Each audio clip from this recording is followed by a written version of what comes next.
Shabbat Shalom à tous mes amis. On est Erev Gimel Tammuz. Il y a un ami à moi qui m'a demandé comment on peut voir que le Rabbi est avec nous. Même aujourd'hui. Le Rav Ashkani, il raconte une histoire incroyable. Il était voyagé à New York, il reçoit un WhatsApp.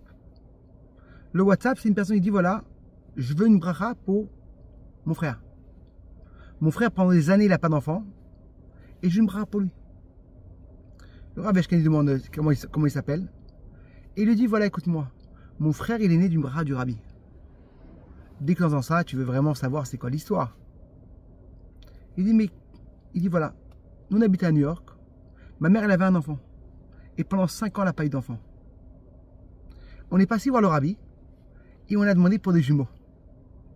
Et mon père lui dit mais ça va être quand? Soon. 9 mois après, ma mère, elle a des jumeaux. Baruch Hashem, la vie, elle a grandi. Un, il s'appelait Jonathan, un, il s'appelait Yitzhak. Et à l'âge de 20 ans, malheureusement, Jonathan, il est niftar. Il a une excellente voiture, il est niftar. La famille, ils ont pris dur, mais Baruch Hashem, après 1 an, il s'est marié Yitzhak. Et une grande simcha. 1 an passe, 2 ans, 3 ans, 4 ans. Il n'a pas d'enfant. Et là, il lui dit à Rav, Rav, c'est quoi cette bracha? Il a dit, je vais prier pour toi. Il rentre. 9 mois après, il reçoit, Baruch Hashem, elle tombe enceinte. Et après, ça, elle a redemandé. Mes amis, on voit que le Rabbi est avec nous. On continue. Notre paracha, c'est paracha de Korach. Korach, c'était une personne qui était contre Moshe Rabbeinu. Il a voulu faire les marloquettes. Quand une personne est née un nouveau enfant à la famille, on peut donner quel nom on veut, mais donnez pas un nom d'Aracha. Et là, notre paracha, c'est un nom d'Aracha. Comment c'est possible qu'une paracha donne un nom d'Aracha qui s'appelle Korach? La personne qui était contre Moshe Rabbeinu. Alors en vérité, une des choses qu'on voit dans Korach, c'est Korach, il est venu après l'histoire des Meraglim. Et pourquoi pas avant? Pourquoi il a tenu tellement de temps pour venir contre Moshe Rabbeinu? C'est déjà presque 1 an et demi après. Il a dit que Moshe Rabbeinu il a pris le job et Aaron il est Kohen Gadol. Pourquoi? Mais non. Ne sage de dire en vérité, quand c'est passé l'histoire des Meraglim, eux pourquoi ils n'ont pas voulu rester? Ils ont voulu rester dans le désert. C'était dans la spiritualité, tranquillité. Il n'y avait pas de Yetzirah, on peut apprendre la Torah, il n'y a pas de problème. Ils voulaient rester dans le calme. Qu'est-ce qu'il leur a dit Moshe Rabbeinu? C'est que le Maaseh Haïkar, le principal dans la vie, c'est l'action. Si on est dans une personne, il va à l'université, il apprend pour 8 ans pour être un chirurgien. Mais après, il dit j'ai peur d'aller à l'hôpital. Mais il ne pourra pas. Tu es obligé de faire le...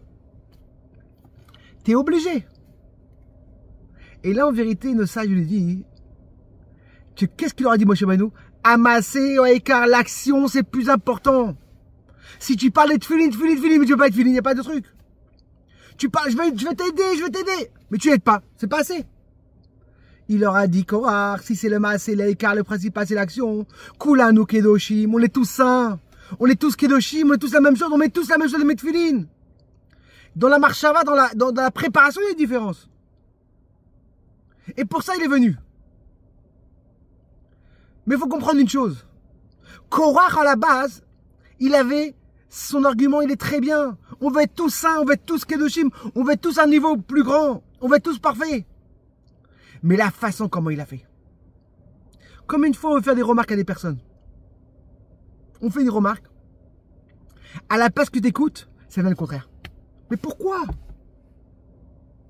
Une fois, il y avait le Rabbi Rayat qui l'a raconté, le Rabbi précédent. Quand il est parti à l'hôpital, il a vu comment une personne il prend la piqûre. D'abord, il le lave. D'abord, c'est une infirmière. Deuxième chose, il fait la piqûre, il dit, il m'excuse. Après ça, il lui dit, la piqûre, c'est pour toi. Il nous dit, le Rabbi, de ça, il a appris comment faire des remarques. Première chose, faire lui une pommade. Deuxième chose, tu lui dis, c'est pour lui que je fais la piqûre. Et troisième chose, il doit sentir que tu l'aimes. Korach, il avait une bonne intention. Mais la façon de faire marloquet contre Moshe Rabbeinu, ça c'était mauvais. Mais regardez la force de Moshe Rabbeinu. Même quand il était contre lui, il est parti lui parler. Même quand il y avait les gens qui étaient dans la tente, il a dit, je vais aller encore une fois le parler.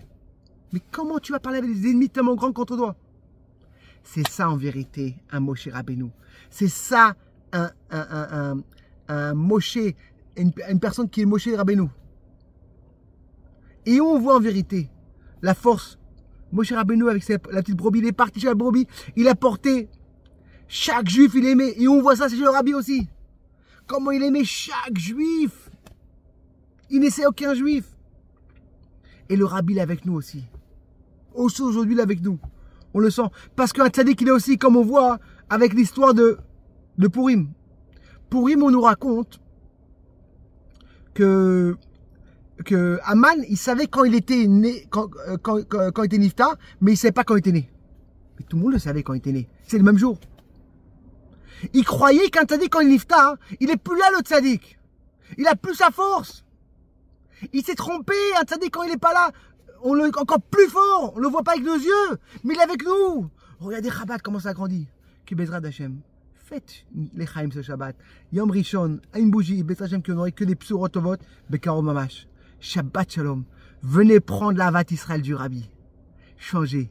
Voyez des belles choses. Shabbat Shalom.